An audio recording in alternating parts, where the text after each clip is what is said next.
好學貓。Hello， 大家好，我是在練習生丙青青。一下子呢又到了4月底，是我最喜歡的春天。我現在呢會趁着每一個陽光天都會出去散步，走1個小時，然後去曬曬太陽，去呼吸一下大自然的味道。我很喜歡的橘子花呢也馬上就要開了，到時候小區裡以及街道上面呢都會隱隱的去聞到清新的花香，是可以讓人感受到生機的日子。那今天想和大家來聊一下投入生活而非假裝生活。很多人呢他其實會去迎合許多人認為的不錯的生活的樣子，比如為了去挽留住自己的朋友，他強迫自己總去社交，跟他們去唱卡拉 OK 去喝酒，但其實自己可能根本就不喜歡這種熱鬧以及吵鬧的場所。而如何去投入真正的自己的生活，讓自己感覺到是愉悅的呢？那可能就需要一些智慧以及自我觀察。那今天呢，和大家分享4個小方法，希望能幫助迷茫的你去分辨出我喜歡和我不喜歡的生活是什麼樣的，去過上舒適的人生。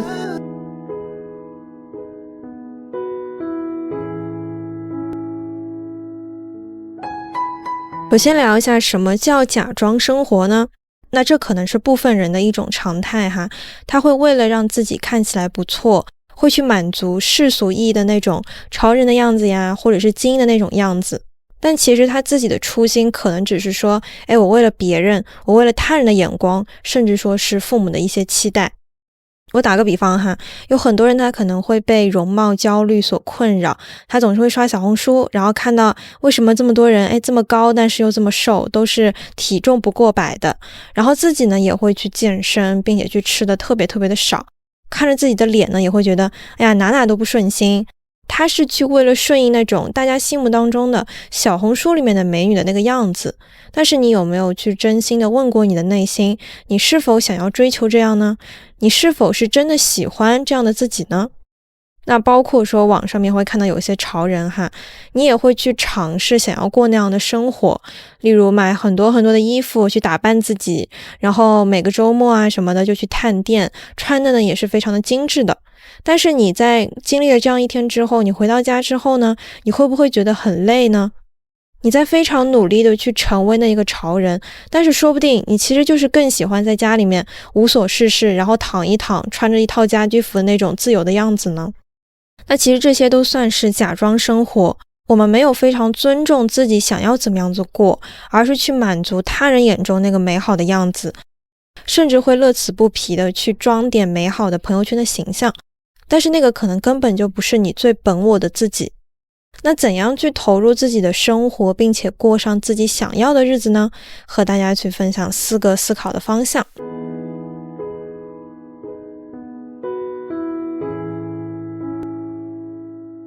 首先第一點，有接受的勇氣，也有拒絕的勇气。最近發生了一個什麼新的事情呢？就是有關於說我新認識了一個男生朋友和一個女生朋友，然後我們3個人呢是組成了一個小群。然後這個男生說呢，他聽過上海的一些爵士的演出，覺得還不錯，他可以下次呢帶我們一起去聽，而且可以去發展一些新的愛好，我覺得是非常不錯的一種體驗。於是呢就大家3個人約着說一起之後要去聽這個爵士。後面他給我們發了一個日期，然後說這個演出不錯。我看到了之後呢，然後也就跟他說那你把購票鏈接發給我們，我們呢就線上一起買一下，然後到時候我們一起去。不過他竟然那個時候就講沒關係，他可以請客請我們去。然後我的第一反應是說我有點不好意思，因為我是比較熟悉那種 AA 制的朋友的關係，所以我就還是推脫了一下，我就跟他說要不還是自己付吧。但是他就講說，因為他之前已經在那個老闆那邊去預付過了一筆款了，所以他就覺得沒關係，那就他來付。那我在這2次聽到他的一個推脫，並且他的一個理由之後呢，我覺得如果再繼續問下去的話，就顯得我有點不識抬舉，或者是有點不太尊重他的一種想法了。於是呢我就欣然接受了，以及我同行的那一個姐姐呢，她也是比較接受這樣子的一種模式。然後我就把這個故事去和我的高中同學去說了，因為我之前的一些朋友關係大部分都是同龄人的那種階段哈，所以大家會更多的去適應 AA 制的朋友關係，甚至說 A 了一杯奶茶錢大家都是要非常清楚的去算好的。我覺得這個可能是我們之間去相處來說最舒適的一種方式。然後我就和我朋友去講了，我們有這樣的一個模式，有個男生呢，他可能要請我們2個女生一起去看演出，但是我的朋友就和他說，哪怕那個男生再怎麼樣的去說他要付錢，但是他最終還是會明確去拒絕他的這個請求，並且會把自己的那部分錢給到那個男生。而且甚至還有男生朋友去和我說，女孩子其實最忌諱这種小恩小惠了，因為如果說你接受了別人對你好的那些部分，像是說他給你多花了一點錢，這可能就是給到對方一種信號，就是說我接下來可以佔你的便宜，而這個可能就是會說的比較露骨一點哈。於是我就想到說，我自己對於男女生之間相處的這個金錢觀，我其實是非常模糊的，而且我一直得不到一個定論。就是對於我的那些朋友來說，他們可能很明確的知道說我要 AA， 我就一定要是 AA 的，他們非常明確，但是我是会很摇擺的，並且還會去考慮到對方的一些感受。有了這樣一個困惑之後呢，我就去詢問了我的爸爸，然後我的爸爸就跟我說了一個底層的至理名言，他就跟我說，你這輩子一定要記住，人一定要懂得接受，並且也要懂得拒絕。因為可能說這個男生認為呢，他請一次客是自己的一種禮貌以及禮儀的行為，但是對我而言，可能我的模式是說我更喜歡那種 AA 的樣子。畢竟大家是朋友關係，並不是那種感情上面的關係嘛，所以我覺得分得清楚一點會更加好。那一開始的時候我會想到說，既然這個男生他請我們去看演出了，那我下一次的話也要以一種別的方式，像是請吃飯啊等等去還給他們。但是如果說我以這樣的方式去走的話，其實我是陷入了他們的那一種金錢的模式裡面，而不是說我去勇敢的提出說，我其實想在未来當中我們的相處模式當中呢，我更喜歡是 AA 的。如果我陷入了他們的金錢的模式裡面，我可能就會委屈自己，然後每一次呢去想這個事兒都會有非常內耗的情緒，因為請來請去的話可能就不太自由嘛。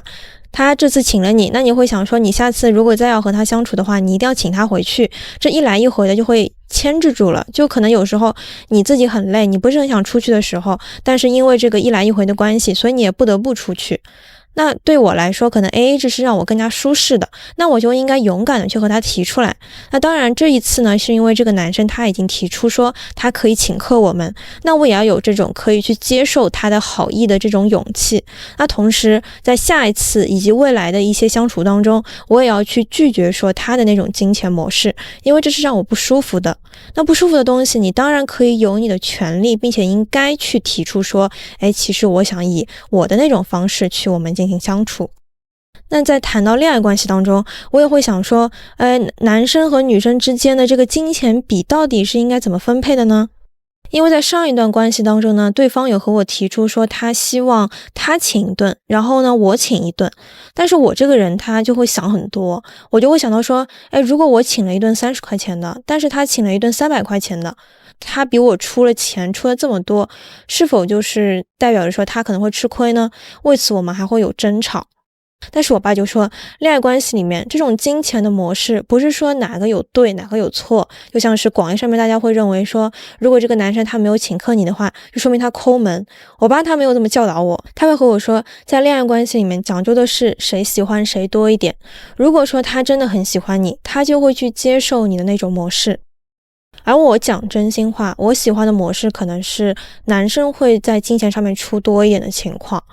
因為首先我可能會找比我年紀大的，那他們可能就是已經是上班族，然後我作為一個學生，我會覺得他們比我賺得多呀，那所以他會出的比較多，我覺得也很正常。那我覺得說，除非我在未來真的可以成為了一個富婆，那我認為如果我出的多一點，其實也 OK。我比較接受的模式可能是，如果他請了電影票錢，那我就去請爆米花的錢；他請了吃飯，我就請咖啡。那甚至說，如果他跟我講他月末的時候好像錢不太夠了，他有點困難了，那我也可以去請客。那可能就是他請2頓3頓，但是我請1頓這樣子，就是能明顯看出說大頭是他來出的這種情況。我會覺得這種模式會讓我感覺到是舒服的。但是前一段關係的那種模式呢，我沒有那麼喜歡，因為我會去考慮到說，你既然說你請一頓，我請一頓，但是難免會出現誰多誰少的問題。那我們終究沒有把這個誰多誰少給判定清楚，只是說以一種形式，就是說你請我請這樣子的形式去框定住了，而不是說我認為男女生是 AA 的，還是說我認為男女生應該是男生出的多一點。這個我們是有在規避並且是逃避去討論的。但是那個時候呢，我因為非常想要和這個人去繼續戀愛下去，所以我不得不去接納他的模式，並且也不敢再去和他去深究下去，和他去說到底是55分還是46分呢，就沒有去聊。但反之說，如果對方他真的很喜歡我，然後他也是那種就捨不得我的那種情況，他也應該去接受我的那些要求。因為這個世界就是非常清晰的嘛，如果你接受不了，雙方之間有一個人接受不了，那就分開呀，那這個關係就斷掉就 OK 了。朋友關係可能是更加容易斷開的，但是對於戀愛關係來說，可能每個人他也會有自己的一些要求，接受不了就斷開也非常的正常，也很簡單。所以這就讓我想到說，我們應該都有分開的勇氣。任何的一段關係都不要去抓得太緊，這樣我們才可以獲得更大的自由。對於我們想要投入到自己想要過的那種生活的自由，我們要尊重自己喜歡的以及舒適那種生活的模式。不舒服就不要和這個人去相處了，就非常的簡單。我之前擰巴的點可能就在於，我已經在這個模式裡面不舒服了，但是我還是會為了你的模式而去走，所以我每次才會內耗呀。但是內耗的時候我又不去提出。但是勇敢的人，他就是可以去提出他自己的拒絕，他去提出他自己的要求，我們這些事情都是可以去協商的。那包括說作為女孩子，你也不要認為說我去接受別人的好意，我就一定要還回去，可能只是說這個男生認為他這就是一種禮儀，他是需要去這麼樣子做的，並且說你值得他為你這樣子做。那未來當中，如果你覺得那個模式他不舒服，你也可以去勇敢的提出你自己喜歡的，如果對方接受不了，就不要再相處了。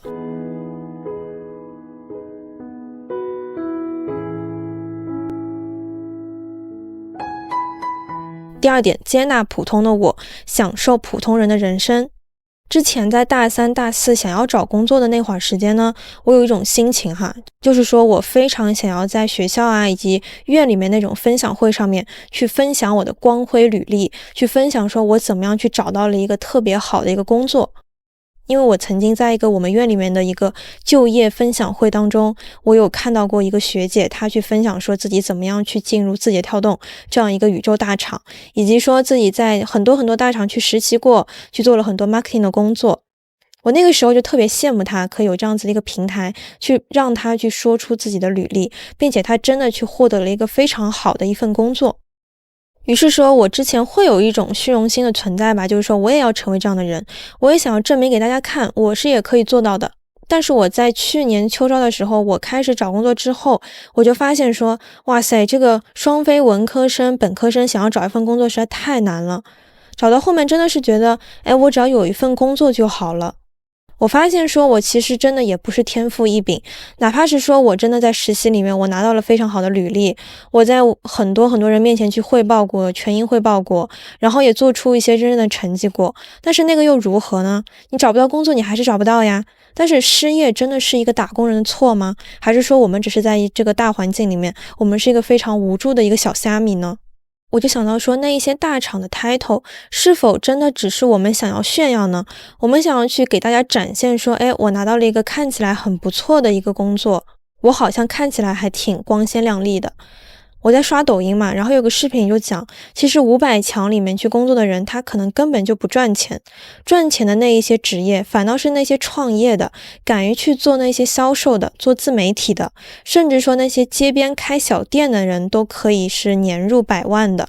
但是在公司裡面，你只是一個小小的職員，你需要從頭慢慢的開始做起，而可以成為領導的人呢，又是少之又少的。公司只是為了給你自己去貼金，看起來還不錯罷了。它並不等於說你自己本身就是一個可以發光的金子，你只是有了一個光環去加持你而已。於是我對於拿到一份很好的工作這個事兒就祛魅了。我那個時候想要揚眉吐氣，想要證明給別人看，甚至有一種我想要證明給之前的前任看，我做的還不錯吧，就那一些想法我好像就祛魅了。因為我會想，其實這個有那麼重要嗎？它真的是我想要的一種生活嗎？還是說我只是想要炫耀給別人看呢？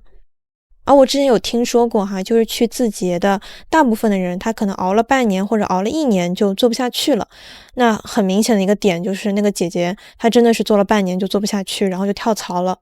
於是我就想到的是說，我們找到一份工作，我們想要過什麼樣的生活，不是說我想要展現給外界，展現給別人看我過得很好，我每天西裝革履的去寫字樓裡面上班，這樣子看起來非常的美好，而是最重要的是它是否適合我自己。我不需要那些光環呀，我只需要適合我的工作，這份工作我做得開心才是最重要的，而不是說我想要展現給別人看我是還不錯的那個樣子。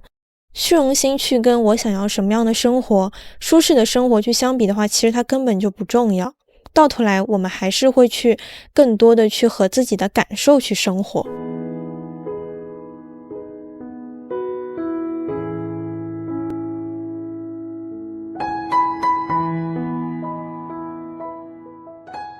第3點，尊重自己的體驗感受。大家覺得好的，可能我根本就不喜歡。在濟州島呢，也是有一個非常有意思的一個故事哈，就是我人生中第一次去體驗了去吃 omakase， 而且那個 omakase 呢非常有濟州島特色，它是黑豬肉的 omakase， 就是有各種各樣的不同的部位的肉，然後給你烤，然後一道一道的給你上。整個過程跟大家介紹一下，它會有一個黑色的板，然後在上面呢会放很多很多的肉，不同部位的肉，然後告訴你說这就是今天你要吃的一些肉的部位，我会一个一个烤给你吃，並且他會去介紹每一個部位是在哪裡，然後還跟我去比劃，這個是這個脖子這邊的，然後後頸這裡的，就還蠻有意思的。然後那一天呢，我和我媽媽去了牙月這個地方，但是牙月沒有什麼東西吃，然後中午我們看的那一家吃中飯的店呢，它又很奇怪，人呢又非常非常的多，上餐呢又非常非常慢，我們等了20分鐘半個小時吧都沒有吃上飯，後面就想着說作罷了，之後就去到了一家麵包店裡面去吃了2個麵包，但是就是完全沒吃中午飯的一個概念，還是挺餓的，於是就想着說晚上一定要好好吃一頓，一定要大吃一頓。但是這個 omakase 它有一個點，就是說它會一道一道的給你上肉呢，也是一小塊一小塊肉去給你烤的。然後它誇張到什麼程度呢？就例如這個蔬菜哈，一個香菇它其實也沒多大，它可以給你切成4塊，把一個香菇切成4塊，然後分不同的時刻給你上。你吃了2塊肉，它給你上一小塊香菇，然後你又吃了2塊3塊，它又給你上一小塊。這整個過程都是我被動的去接受它烤什麼給我，我才能吃什麼。但是每一次的這個階段呢，它又給我的量非常非常的少，就大概我嚼個2下3下就沒了。導致說我吃了1個小時的時間，但是我仿佛好像還在吃空氣，因為我的肚子真的是一點飽腹的感覺都沒有。然後我就想到說我真的好可憐，因為想起說我昨天我還在那個路口的烤肉店裡面哐哐炫肉，就餓的時候人就是很想吃啊，就是在10分鐘之內可以吃好多塊呀，但是在我現在的這個場合裡面我就做不到，我得是看這個廚師他什麼時候烤好給我了，我才可以去吃。然後它這個整個流程當中呢，它會給你一些比較有意思的吃的，像是什麼土豆泥呀，然後一些什麼好吃的麵，他給我上了一個還不錯的一個麵哈，就吃起來很清爽。他有跟我介紹說裡面是有一些柚子汁的，什麼橘子汁啊之類的，我就嘗了一口，我覺得真的很好吃哎，但是他也就只給我1口的量。我當時就覺得說我是否被嚴重的 PUA 到了，因為這個東西我覺得很好吃，但是我不能再吃第2口了，我也不能再多吃那麼一點了，我不能去把這個東西吃到我滿足才行。你在任何的餐廳裡面，你只要想吃一份東西，你完全可以花你自己的錢去多點一份，但是在這個 omakase 裡面，你就不能再去說我多要一份，甚至說我多要很多很多。你覺得這個麵好吃，你試吃了1口，你就很想把整碗都吃掉呀，但是我在那個時候我只能吃那麼一小口。以及作為一個哲人來說，我很不喜歡別人去為我做決定。為什麼我接下來就要吃什麼都要由你來做決定呢？而且為什麼每一次你都是給我吃這麼一小口的東西呢？真的到最後每一塊肉都烤完了，我說實話我只吃了3分飽，但是呢他在最後他給我上了一份素食的拌飯，然後我這個拌飯呢吃了幾口，吃下去之後好像有一點飽腹感了，但這種飽腹感呢是非常飄的那種虛晃一槍，就是好像是說他想把我硬生生的給塞得滿了，塞得給飽了。所以這個也是確實非常真實哈，就是我在出了這家店之後呢，我沒走幾步我就發現我又餓了。就我這個人，我可能更加喜歡那種主食以及肉一起去進食的感覺，而不是說你最後為了讓我飽，所以刻意去上一頓飯，但是其中前面呢就只是給我吃那麼一點點。然後非常好笑的一個就是在中國嘛，大家吃這種水果都是非常豪爽的，但是在那個時候，我們本來在想這個 Omakase 這次最後的這個甜品是什麼呢？結果它最後一個甜品竟然只是一顆草莓，而且是一顆切了底部的一個去蒂的草莓，它上面撒了一點糖粒。我也會想到說，我怎麼這麼可憐？我在韓國裡面，我吃一顆草莓，感覺就跟吃金子一樣，就跟在中國西餐裡面吃一個很大的一個蛋糕一樣。但是我明明，我只要回到中國，我就可以吃很多很多草莓呀，並且吃到自己爽為止呀。於是我之後得出一個結論，就是有錢人很喜歡的 Omakase，它可能根本就不適合我。我發現我真的非常討厭被別人操控着接下來要吃什麼，並且還給我吃那麼一點點的那種感覺。在這次體驗當中，我才知道說，別人覺得很不錯的，甚至需要花高價去體驗的一個東西，可能對於我來說就是一個太糟糕的東西了，並且說我再也不想去嘗試了。所以就是大家真的不必去跟風啊，別人覺得好的東西，可能對你來說真的未必好，他甚至會踩中你的雷區。我的雷區就是我不喜歡被人操控，我想要吃什麼就吃什麼，我想要吃多少就吃多少，而不是我吃的哪一口每一口都是需要被你去規定的。這也是為什麼說我其實喜歡被動的人，因為我太明白自己喜歡什麼以及不喜歡什麼了。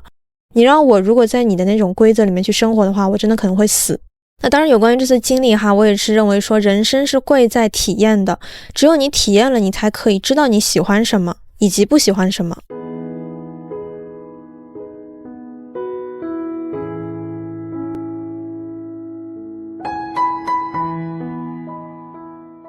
第三點，你不必改變自己的喜好去迎合他人。剛剛我有提到嘛，我最近認識了很多新朋友，哇，我就覺得這個單身真的是非常非常的自由，你可以去體驗很多的新鮮事物，你也可以去和不同的人去接觸。那我就在和我的新朋友圈子裡面去聊天嘛，然後他們在那個群裡面就有聊起酒，喝酒。上海呢其實是有非常多很可愛的那種清吧，然後非常有情調的，但是我就發現說我插不進去話題，因為我这個人真的根本就不喝酒。我之前有喝過我媽媽買的一個美酒，然後那個美酒呢味道真的還蠻不錯的，它是裡面會有那種茶香的，但是如果說直接喝的話呢，我會認為味道有點太濃了，於是呢我會裡面兌一點那種元氣森林。然後我有一次就是一邊寫稿件一邊呢去喝這個我自己兌的一個小酒，但是我發現我喝了2口還是3口吧，我的頭就開始變重了，我就人呢就開始有點暈，那種暈的感覺非常像我感冒發燒了，然後體溫上去的那種感受。因為如果你發燒了的話，你就會头重腳輕嘛，但我喝酒我就會這個樣子。那如果是以前的我可能就會去迎合，我知道說對方他們2個人一直會去聊一些酒的內容，那我也會嘗試去附和呀，我也會去看說網上面那些酒吧，然後也會想着說我要不要去試一下，然後就會想着說他們如果去喝，那我也應該也去喝吧，要表現出自己是合群的。但是現在的我呢，我就會去主動並且大方的和他們去說啊，我其實不喝酒並且可以去勇敢的去拒絕他們的一些酒局的一些邀約。不想喝你就真的不用去喝，不要因為說你為了努力去維護起這個朋友關係，以及害怕說他是否會不帶你玩呀，然後去委屈自己去成為他們的那個樣子。如果你一再的去迎合的話，其實那個就不是你自己了呀。就像是以前我在公众號裡面去工作的那會兒呢，他們就是非常喜歡借酒消愁的，喝了酒他們才会覺得自己的痛苦可以被稀釋。但是那樣子的環境我真的一次都沒有去過，因為我知道其實每次開會到10點多鐘已經很晚了，然後第2天還要上學，我們家裡也管得比較嚴，那我會認為我自己的休息以及回家是更重要的，所以我從來沒有去和他們去喝過一次酒。人呢是要有你自己在的，有你的自我在的，你是什麼樣子的人，其實你根本就不需要去改變，你們照樣可以成為朋友。只要你們有彼此的共同的一些愛好，在那個共同的时刻你们一起去做就可以了。你不一定说你的每個愛好都需要和他的每個愛好去進行匹配。朋友呢就是我不需要改變我自己，但我們依舊可以去好好的相處，只要做彼此都喜歡做的事情就好了。那對於他們來說他們2個人發現我們還有一個共同的愛好就是喝酒，那他們2個人去喝就行了呀，他們也可以去找到他們彼此的朋友去進行一個結合。我就不需要去強求說我也成為那個樣子，我不需要每一次都強撐着自己去做我不喜歡的事情。